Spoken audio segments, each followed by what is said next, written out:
We only invited you because it was easier than explaining why you weren't there.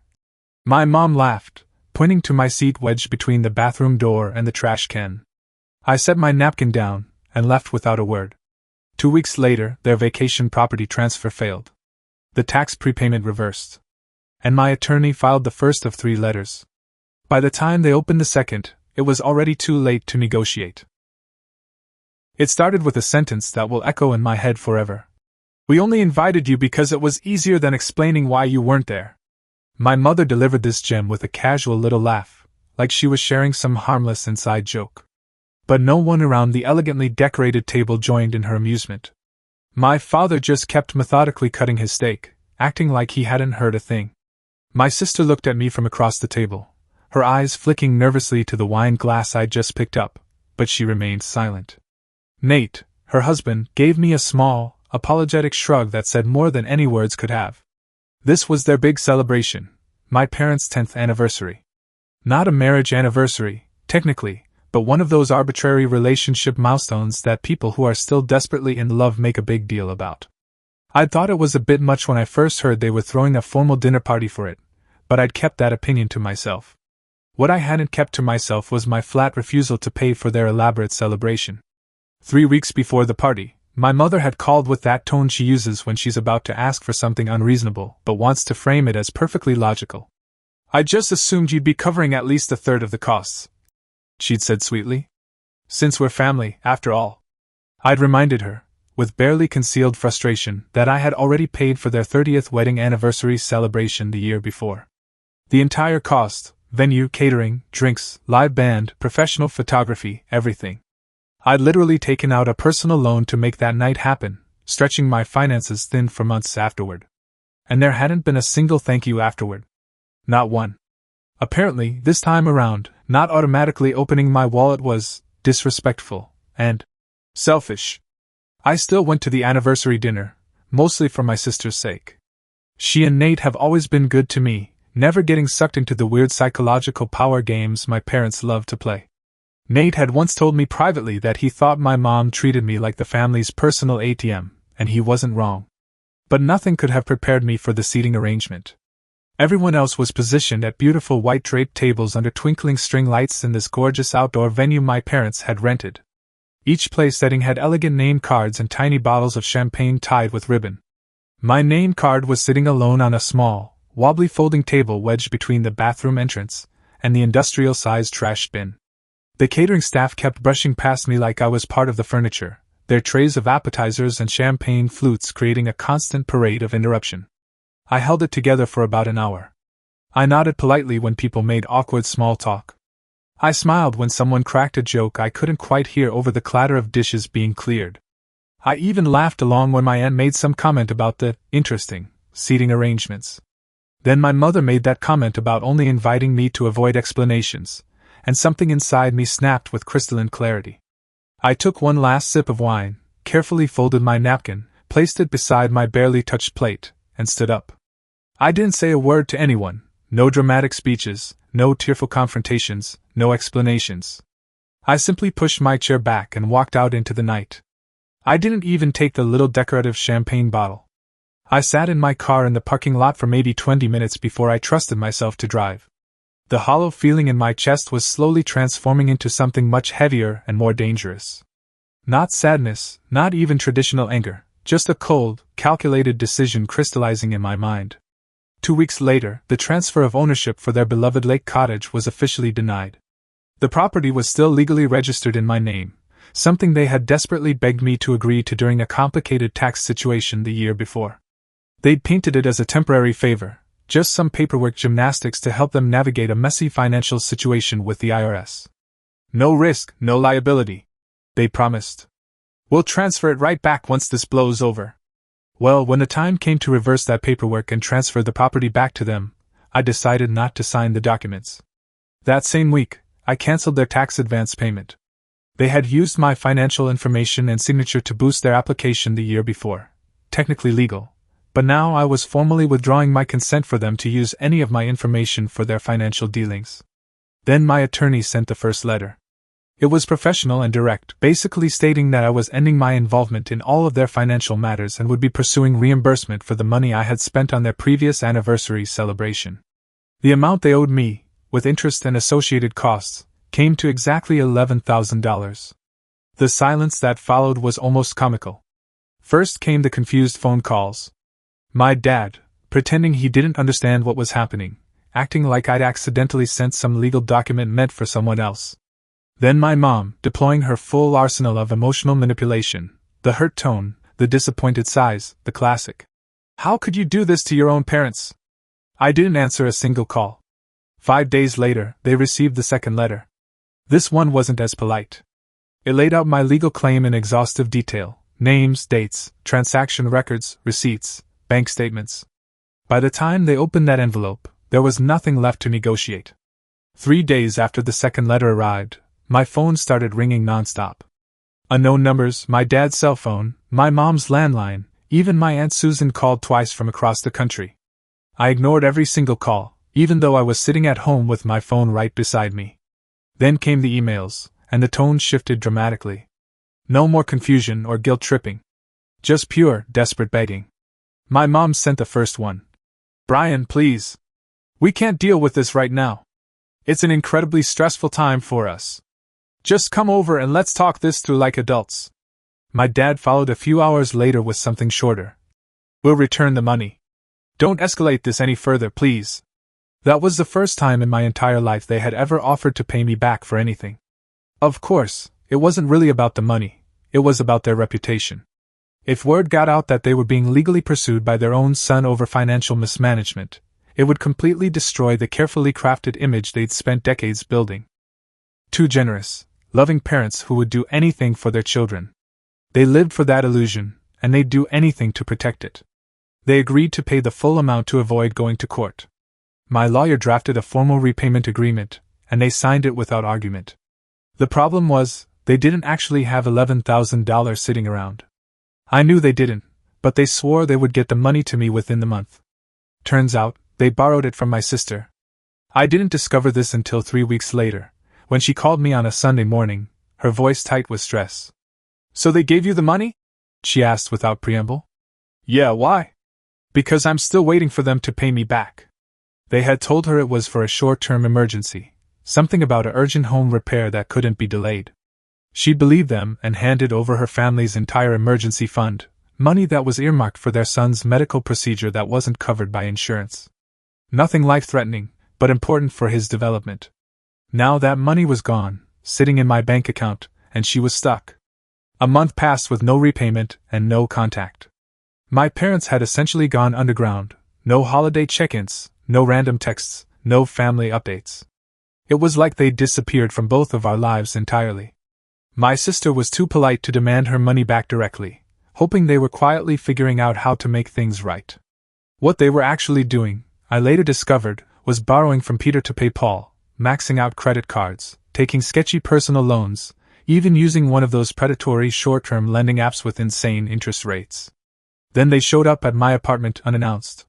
My dad pounded on the door like he was trying to break it down. I opened it thinking maybe someone had died or there was a genuine emergency.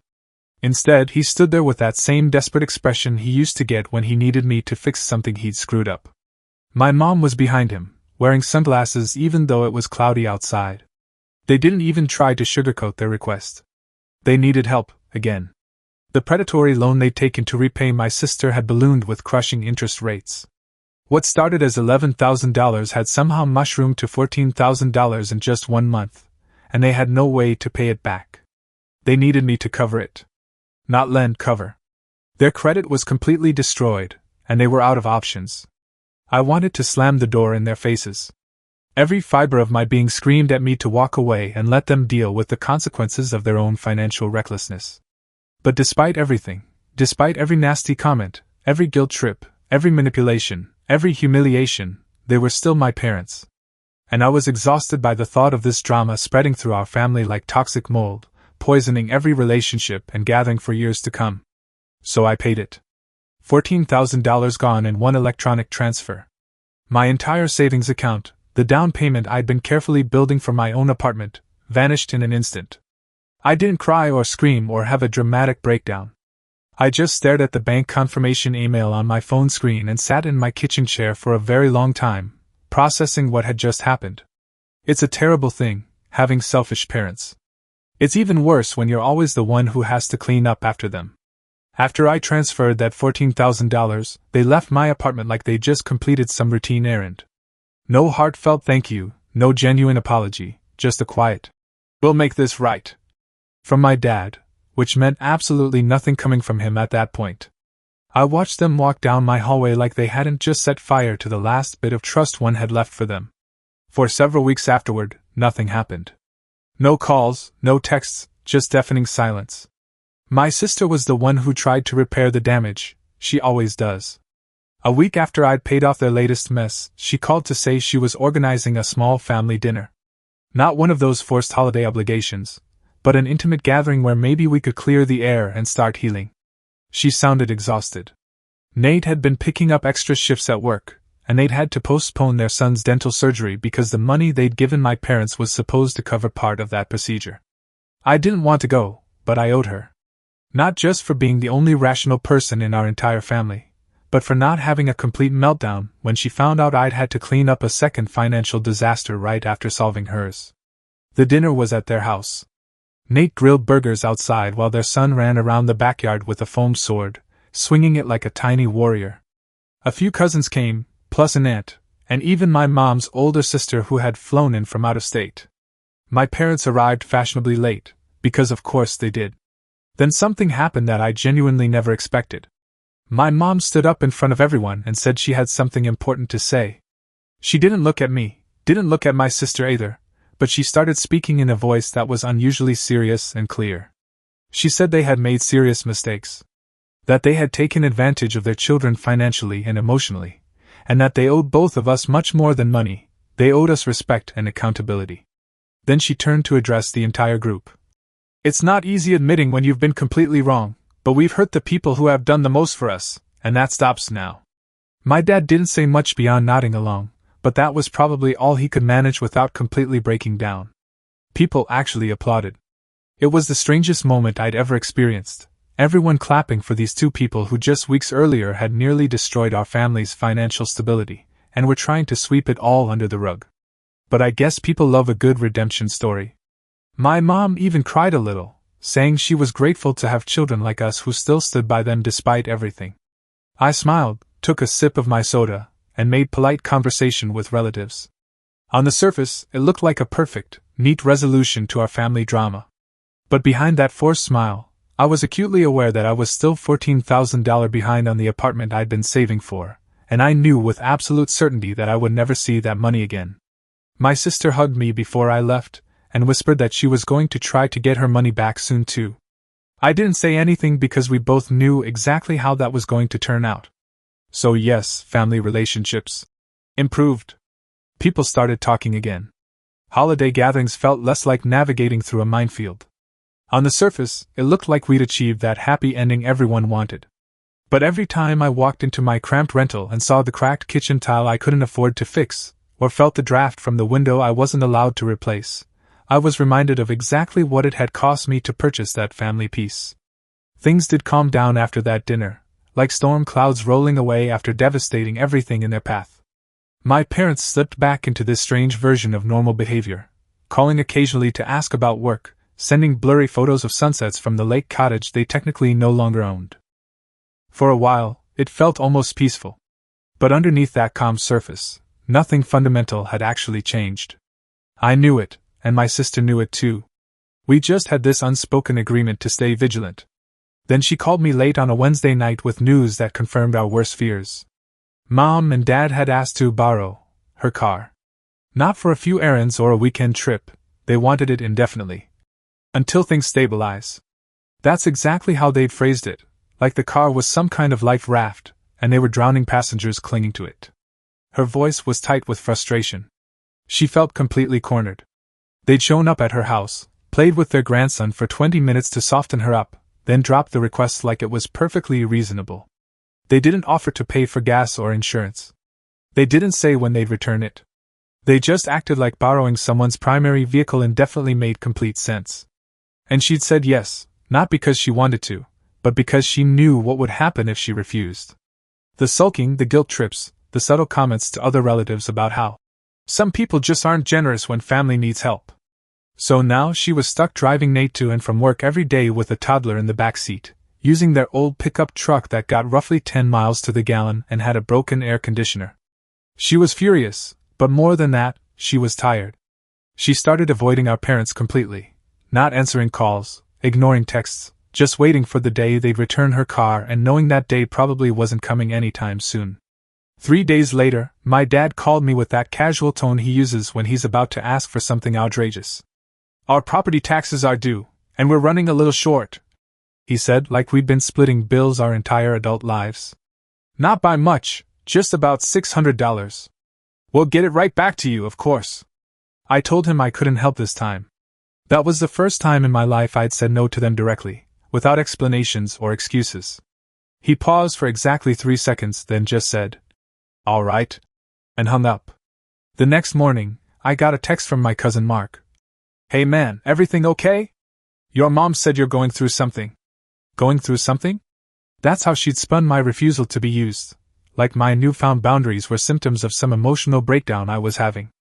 A few days later, my aunt called with the same concern. "We heard you're still pretty upset about that whole financial thing. Just try not to hold grudges, okay? Family is family." A grudge. Not consequences for their actions, not reasonable boundaries, a grudge. It's fascinating how when you stop doing what people expect, they act like you're the one who's fundamentally changed. Then came the gifts. A week after my aunt's call, I received a package containing an expensive bottle of wine I'd mentioned liking months earlier. No note included. A few days later, a restaurant gift card appeared in my mailbox. Then I got a long text from my mom saying they were planning a little getaway for me as a thank you gift, and she already made some bookings in my name. I didn't respond to any of it. When she sent a sad face emoji, I knew exactly what this was, not genuine generosity, but leverage. They were trying to create a sense of obligation, a debt I'd feel compelled to repay with my wallet. I called my sister to tell her about the sudden gift offensive. She laughed, but it wasn't a happy sound.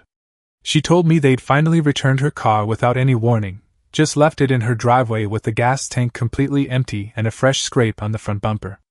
Not a huge dent, but enough to make her jaw clench when she saw it. And naturally, they never paid back the rest of the money they owed her. They'd managed to scrape together $2,000 about a month earlier, then declared that was all they could manage. When she gently asked about the remaining balance, my dad had said they'd get creative about finding the rest. Creative. Like their debt to her was some kind of fun puzzle to solve when they felt like it. I couldn't shake the growing certainty that this cycle was going to continue indefinitely. Not just the money demands, but the entire pattern, the manufactured crises, the cleanup, the half-hearted apologies, the public performances of family unity, then right back to square one. And I was still trapped in the aftermath of their last financial explosion. My apartment rent was increasing in 2 months. The leaky faucet had become a permanent fixture after I'd submitted 3 maintenance requests and given up. Every time I opened my banking app, it felt like a punch to the chest. $14,000 gone, my carefully planned down payment for a condo I'd been researching for 2 years. A place in a quiet building with actual soundproof walls and a view of tree-lined streets instead of garbage dumpsters. That money was supposed to be my escape route, my shot at a real home where I could build something stable and permanent. Instead, I was the good son, the family hero who'd fixed everything. Everyone was talking again, holidays weren't tense anymore, and my parents posted pictures on social media like we were some tight-knit family unit that had just weathered a rough patch and emerged stronger than ever. But the truth was, I had purchased that illusion of family harmony with my entire future, and I was the only one still carrying the receipt. Life kept moving forward because that's what it does, regardless of how you feel about it. The rent increase notice arrived in a wrinkled envelope like my landlord was embarrassed to deliver bad news. I stared at the document for a solid minute, then set it on my kitchen counter and walked away. What was I supposed to do, move to somewhere even cheaper? I'd considered it, maybe finding a roommate or relocating further from the city, but every option felt like a giant step backward. That's what frustrated me most. I was supposed to be close to achieving something real. 1 more year, maybe 2 of disciplined saving, and I could have made that down payment. I'd done everything right, budgeted carefully, skipped vacations, turned down expensive nights out with friends. I even had a detailed spreadsheet tracking my progress. Now I was stuck again, treading water financially while everyone else moved forward with their lives. Meanwhile, my parents were absolutely thriving in their own bizarre way. Mom started posting these long, philosophical Facebook captions about the transformative power of forgiveness, and tagging me and my sister like we were characters in some inspirational TV drama she was narrating in real time.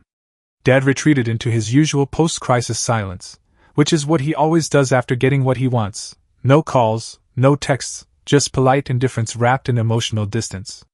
It wasn't long before another favor materialized. This time it came through my aunt, who called saying she'd heard I was the family financial guru, and wanted advice about consolidating her credit card debt. The irony was almost laughable. I helped her briefly, then hung up and sat in my chair staring at the ceiling for a long time. That's when the realization crystallized: this would never end. Not unless I made it end completely. So I did something I never thought I'd have the courage to do. I wrote an email, not a dramatic manifesto, just a clear, professional message to my parents with my sister copied on it. I told them I was officially done with loans, financial favors, and unspoken expectations. That I wasn't angry or seeking revenge. I was simply exhausted.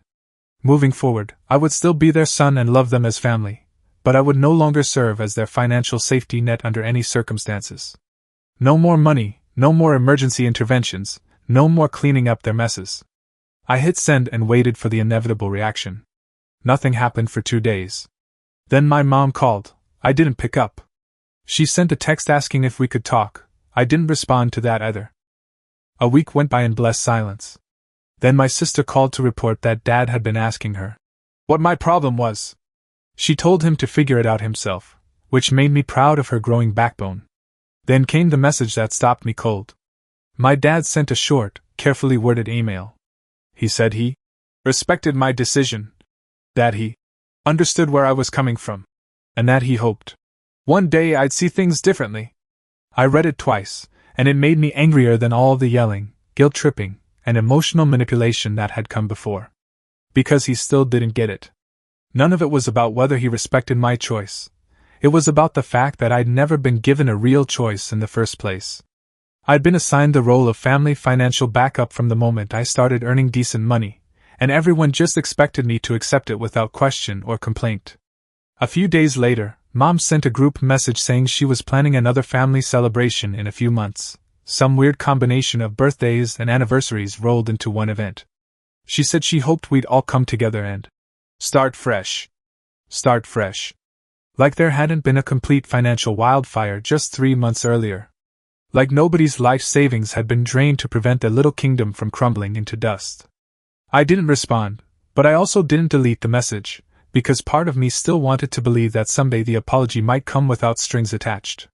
That maybe one day they'd say sorry without expecting applause for their emotional growth. But I wasn't holding my breath.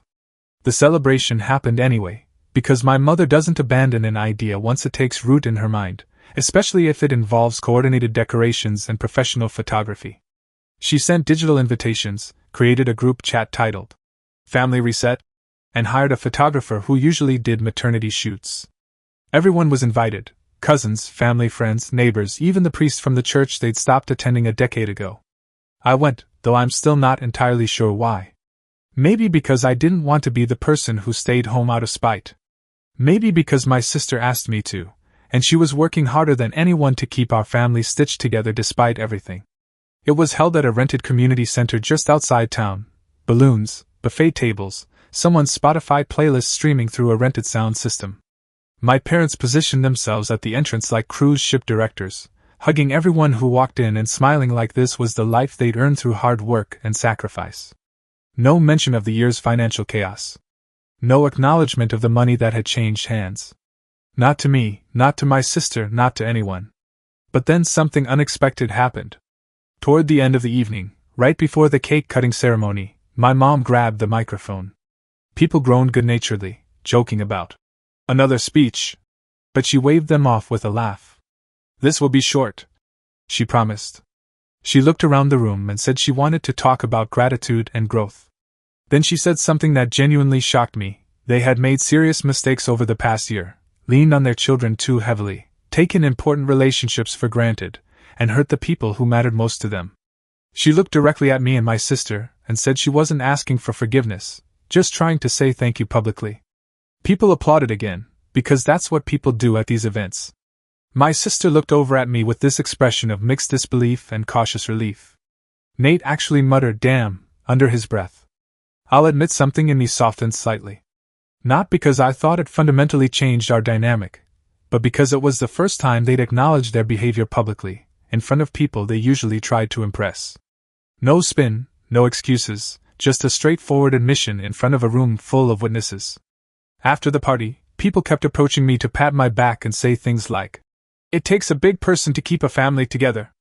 Someone even joked that I should run for political office. I laughed and played gracious, thanking them for coming and supporting our family. But internally, I couldn't stop thinking about that $14,000. I couldn't stop thinking about how I still had 6 months left on my lease in an apartment I hated, how every month I saw my dream condo pop up in real estate listings with an even higher price tag. How I hadn't taken a vacation that year, hadn't bought the laptop I needed for freelance work, hadn't fixed my car's broken air conditioning, all because that money had evaporated into a crisis I didn't create. So yes, I guess things were better, in the conventional sense. People were talking again without underlying tension. Family dinners didn't feel like navigating through a minefield. My mom even offered to cook for my birthday the following month, which she hadn't done in years. My dad sent me a link to a budgeting app, which I chose to interpret as ironic rather than insulting. But every time someone mentioned how wonderful it was that our family had pulled together, I nodded and smiled while thinking about the price tag attached to this reset. Because I had paid for this reconciliation, and I was still the only one carrying the receipt. 2 months passed, and I wish I could say things stayed consistently better, that the speech at the family party had marked some magical turning point where my parents developed genuine self-awareness and my boundaries were respected like sacred laws. But that's not how real life works, at least not in families like mine. Things did stay calm for a while. My mom texted more frequently than usual, mostly sending links to articles she thought might interest me, home ownership guides, random kitchen gadgets, even a viral video of a squirrel stealing someone's sandwich. She was trying, in her own scattered way. My dad remained essentially unchanged, still emotionally distant, still avoiding anything remotely resembling a feelings-based conversation. He did send me a birthday card, though it arrived 3 days late and was obviously written in a rush. Inside was a $50 Home Depot gift card with a hastily scribbled note. For future projects. I stared at it for a long moment, then stuck it in a kitchen drawer. My sister finally got the rest of her money back. Sort of. It came in uneven installments, $500 here, $300 there, and she told me she'd stopped asking about it directly, just waited for random payments to appear. She and Nate were still paying off the additional credit card debt they'd accumulated while managing their finances without that emergency fund. As for me, I picked up freelance work on top of my regular job. Nights, weekends, anything that paid decent money. I started tracking my savings again, watching the numbers slowly climb out of the financial hole I'd been pushed into. But the progress felt hollow somehow. Not because the money wasn't real, but because I was constantly aware of what I'd already lost, not just the cash, but the time and opportunity that money represented. Then last week, my mom asked me to lunch. Just the two of us, she said. She wanted to catch up properly. I almost declined, but curiosity got the better of me. She talked about normal things at first, how her garden was doing, how the neighbor's dog kept escaping their yard and digging up her flower beds. Then she said something that felt like she'd been holding it in throughout our entire meal. "I know we've made mistakes, but we're really trying to be better. You can see that, can't you?" I didn't respond immediately. I wanted to say something fair and constructive, but I honestly didn't know what words would accomplish that. Then she said something that hit me harder than I expected. "You've always been the strong one, Brian. The one we could count on no matter what. That's not a burden, it's a gift." I finished my coffee without responding to that comment either. So where are we now? Still talking, still pretending we've all experienced profound personal growth, still dancing around the real problems like they're too heavy to acknowledge directly.